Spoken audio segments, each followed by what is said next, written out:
The Knicks are off to a pretty bad start this NBA season. After losing to the Boston Celtics, the Knicks are now an awful 19-21, which ties them for 10th in the East.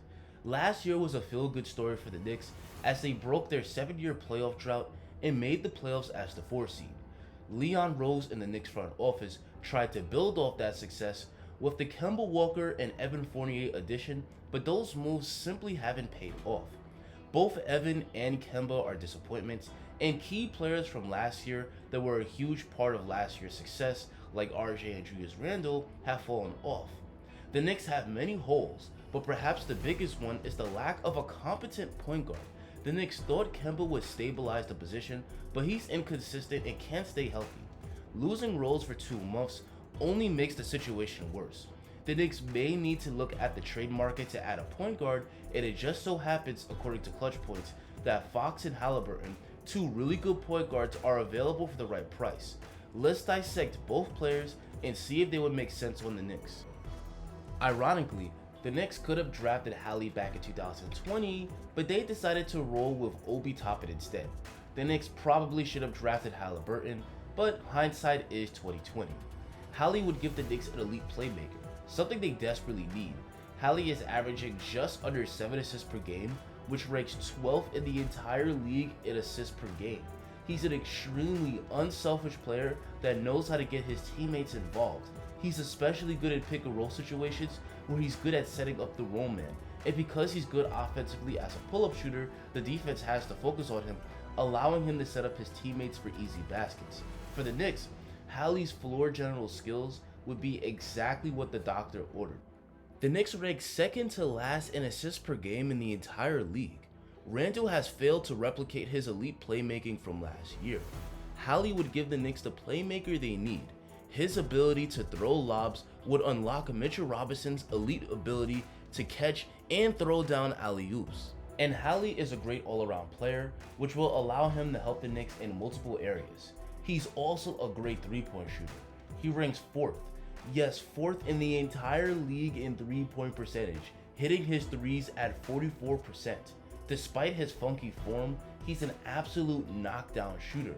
That elite outside shooting would open up the floor for the Knicks and create more space for his teammates to operate. And on the less glamorous end, his great size at 6'6" with a 6'8" wingspan and high basketball IQ make him a great defender, both on and off the ball. The Knicks have struggled mightily on defense, with Kemba proving to be a complete liability on that end of the floor. Haliburton can make the Knicks respectable on defense. And lastly, let's talk about his upside. For Hallie to be this good, 13 points and 7 assists per game on super efficient shooting in just his second year is nothing short of incredible, and shows he has a high upside. It would cost the Knicks a pretty penny, but if they could get Tyrese Haliburton from the Kings, he would be a godsend. Now let's talk about De'Aaron Fox. Fox is having a down year compared to last season, but he's still playing at a high level, averaging 21 points and 5 assists per game. He's an absolute speed demon that can get into the paint at will and finish at the rim. The Knicks have needed a point guard that can break down defenses in the half court for years now, and while his passing isn't on Haliburton's level, he's still a good passer that can set up his teammates for easy baskets on his drives. And he's also pretty young at just 23 years old, so Fox could be the Knicks point guard of the future. On the downside, he doesn't have the great all-around game that Hallie has, as he struggles as a three-point shooter and defender, but he has proven that he can play at an all-star level. Any of these guys would be a huge upgrade over what the Knicks currently have at point guard, but the Kings likely aren't parting with any of them without a huge return.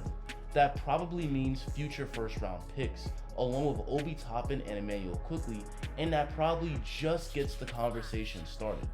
Either way, if the Kings have really made these guys available, it would behoove the Knicks to not at least give Sacramento a call. As we get closer to the deadline, there's probably going to be more trade rumors heating up. Cameron Reddish will reportedly more than likely get moved, then get a new contract from Atlanta. It just so happens that I made a video whether the Knicks should make a trade for Cameron Reddish.